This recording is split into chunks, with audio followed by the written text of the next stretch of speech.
İlk söz Akayev Жанарбек Кубанычевичке берилет. Чоң рахмат. Урматтуу Алмаз Акынжанович, мен ушу министрлер кабинети тез арада бир чечкиндүү кадамга бара турган бир сунушту айтайын деп атам.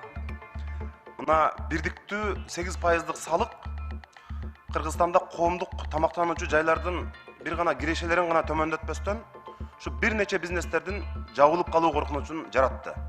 Мунун кесепети менен Кыргызстанда жумушсуздардын саны дагы кескин өскөнү турат. Анткени өзүңүз жакшы билесиз, Кыргызстанда коомдук тамактануу тармагында 200 миңден ашуун адам иштейт. Жалпы статистика боюнча 15 миңге жакын Кыргызстанда жана коомдук общепит деп коебуз, коомдук тамактануучу жайлар бар. Эми айылдарда, райондун борборлорунда, билесиңер, шаарларда бардык эле райондордо жанагындай швейный цехтер болбошу мүмкүн, курулуш компаниялары болбошу мүмкүн, бирок сөзсүз түрдө коомдук тамактануучу жай бар. Чындыгында мына бирдиктүү 8% салык буларга абдан оор тийди. Ошол салык кодексин карап атканда дагы мен ушул жерден айткам, ушул 8%дык салык общепитке жанагы коомдук тамактануучу жайларга бул өтө оор тиет деп.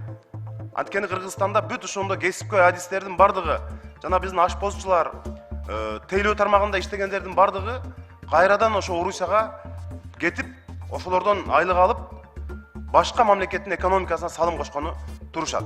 Өзүңүздөр көрдүңүздөр, мына Ошто, Кыргызстандын дээрлик бардык жактан аймактарында коомдук тамактануучу жайлардын жетекчилери, өкүлдөрү пресс-конференцияларды берип, Кыргызстандын бийликтерине кайрылып атышат. Азыр эми ушул билесиз, мына министрлер кабинети, урматтуу Алмаз Акынжанович, муну мындай каралып атканын билем, бирок ушуну тездетиш керек. Мына карап атабыз деп эле келатат.